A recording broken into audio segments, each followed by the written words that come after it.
What is going on, guys? Today we are looking at Milinkovic Savic, and he is the SBC from yesterday. Obviously, I like to catch up on these, and I still like to give them out because you have got quite a bit of time to do him in terms of the days. We've got until the 10th of January, so I think we're on the 5th now. 5 more days to go for him. Obviously, I'm doing this quite early hours, so it is practically actual 5 days worth of doing it. Not, I say 5 days and it's 4 days, but he is relatively cheap, 170 pretty much across both consoles. And I think in terms of upgradable players, that isn't awful.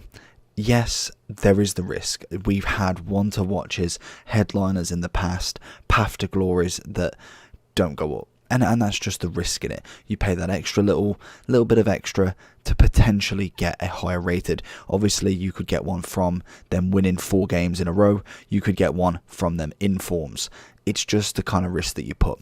With an SBC one, I normally like to do these because if you get to the end of it, for instance, like the road to the finals, if you get to the end of it and maybe you've got a team of the season, Savic or something like that, and he's managed to get up to a 90 rated, it gives you a 90 rated card for about 150k. Yes, price wise that's probably still expensive in comparison to them, but it's done so long ago. You kind of just put it in your club, you bank it out, and you play with him a little bit. You maybe get a bit of use out of him, and then you can obviously just SBC him off into prime moment SBCs, which I'm praying they do again because that was insane. But I personally like doing them just to have them in the team, to be honest. I like a full club, and as you know, I try and do as many players as I personally can. The one question is, if you could put into percentage, how many SBCs you reckon you've done this year? In a percentage, say out of 100, obviously, what percentage? 50, 60? Let me know down below. Then if we are going into Savic's review kind of stats, 4-star, 4-star, straight off the bat, nice. 6'3", a big midfielder right there. He has got a right foot. He is a high, medium, attacking to defensive. And overall, if I was to kind of give him a little bit of a summary, he's a little bit blocky. And that, he's got good stats. He's got decent stats. And it's just that, again, the far and few that just let him down for me. Agility balance, both being 66 and 65, is awful. That's what really hinders this card. Even if you whack it up, his animations are clunky. That's just naturally how he is as a player. He's a big old unit. 6'3" is a massive centre mid, and he has got perks. Heading is never an issue. Obviously, in terms of kind of strength and tackling, he's decent at it. There's no real problems there. But in terms of his animations, I just think that's what ruins this card for me to a high standard of playing. He can definitely go in a Serie A team and he'll do well. He definitely could go into, I don't know, I suppose a friendlies game and maybe even rivals, potentially, depending on what division you're in. I probably wouldn't play him in Division 1 or 2. I've been playing in Division 2 for quite some time, and the amount of teams that you come up against that are absolutely insane. I could probably count on one hand the kind of average squads I've played. But in terms of kind of all of the, I say fun stuff, it depends on how you see FIFA. Personally, I like playing the game. Yes, there's things that are broken, but I enjoy playing the game for the sport that it is. And I think he fits into a nice team. It is mainly just the animation of him and how big he is. That being said, let's just have a quick rundown of the stats then. Pace-wise, it definitely needs an increase. It's only 70 acceleration, 76 sprint speed. Shooting wise, as a centre mid, I'm quite happy with it being 85. Passing, beautiful. Obviously, the crossing is what takes it down to an 85 when he's got 390 rated stats there.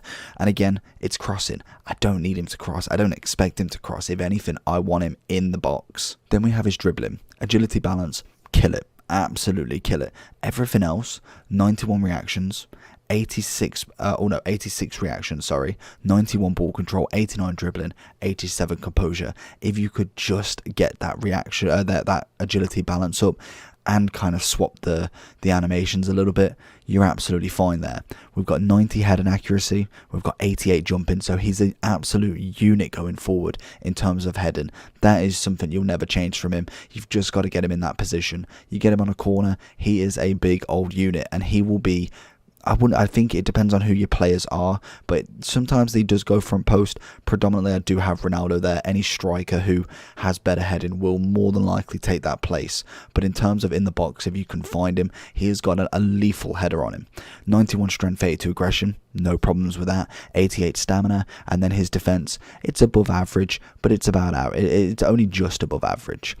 But let's go into some gameplay, and I'll show you what it's all about. So if we do see him, it's very hard to get clips for a centre mid that is a centre mid. DMs, it's quite simple. More than likely, you let them attack you. You get it's the trick of the trade. Sometimes you want to get some clips from. You want to see how his ability is.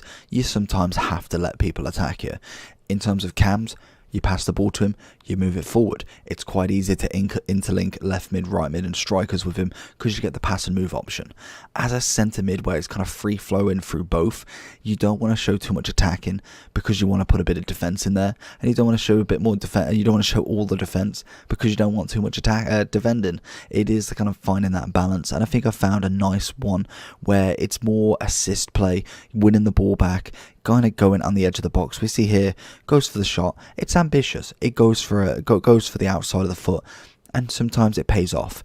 We see him a lot of the time kind of picking it up early in midfield and just carrying it. He's got the strength to hold off people, and he gets in a good ball. We see him constantly getting balls across to get the assist, and it's wonderful stuff from him. And I think if you can get past the animations and maybe use him in more of a fun setting, then yes, foot champs is a no-go. So then if we go into his overall, I've personally given him an 8.5 because his stats are decent. Like, across the board, they're nice. It is the hand kind of few that are let him down. They let the side down. The agility balance, the pace, and pretty much that's it. Everything else is relatively on point. You can't really argue with that. I think the stats are lovely.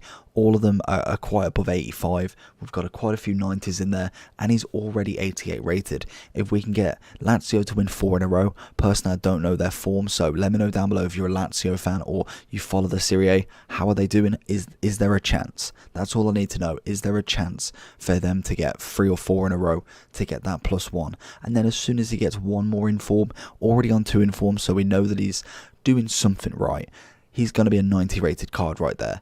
That then becomes a hell of a lot better. Who says he stops there? We've seen cards get 5 in forms before. Very unlikely, but we have definitely seen it, and it could be the chance for him to get up to a 91, 92, and more than likely we see a team of the season Savic come July, April, whenever team of the season's out this year. So it's going to be a nice card for now, and then we can kind of be more used to him for when team of the season does come out. And it's why I like to play with such a spread amount of players, because more than likely at team of the season I want an idea of players. I can say to Savic, oh, back in his 88 he was clunky, felt a little bit like this. He had good shooting though, his defending could do with a bit more work, but we want to see what it's like. A 95 Savic comes along, we can then compare him and have a more detailed version of the reviews. And obviously team of the season is going to be a huge one this year. I really want to put a lot of effort into it, so I'm starting to put the groundwork in, starting to get these reviews absolutely banged out. So hopefully you do enjoy them, and if you could just drop a quick like and a subscribe if you are still here, absolutely magic. And we will have a look at the SBC, but first, the obvious chem style that people are going to be looking at is mainly going to be that shadow, because you want him as more centre mid CDM. You definitely want to kind of have that defensive ability even higher, but you definitely want the pace as well. That takes him into a 91 defending, 83 pace, 90 centre back, 90 CDM card, and that is just absolute wonderful for him. It turns him into quite a machine, and like I've shown you on the similar, Pogba is very similar but with better animations, especially his rule breaker. That for me is the better one that's linked to Savic. I think his gold card is more almost cam orientated, whereas I think the rule breaker definitely brings him back into almost that defensive role, which is very much like Savic, but I think he's got the better animations for it. Links, obviously you've got a team at a group stage, a mobile who was an SBC, and I actually really like him. I think he's quite a nice card to play with. He's not everyone's cup of tea, but genuinely I quite enjoy players like that. They kind of just spring on you and you think, wow, you've just scored 4 goals in Rivals. You definitely shouldn't be doing that. But insane work from him. So if we do have a quick look at this SBC and see, it is 2 parts, one 82 rated with 1 in form, and one is an 85 rated, again with 1 in form. The 82 needs a Lazio player, should be relatively simple to find, and then obviously the next one needs a Serie A player. With the upgrade packs that we have got out, the 81 to 87, if you are grinding that, then obviously that should be very, very light work for you. The 85 one may take a little bit longer, just depends on if they are paying out for you or not. I think I did about 5 to 10 earlier today and managed to get a walkout. I think 2 85s, an 84, I think a couple of 83s, and the rest are pretty much 82s with 181. So that already puts you in good stead to finish these SBCs for very, very little cost. But hopefully you did enjoy this video. Let me know down below what you think about Savic and if you are completing him. Apart from that, I'll see you for the next one. Peace.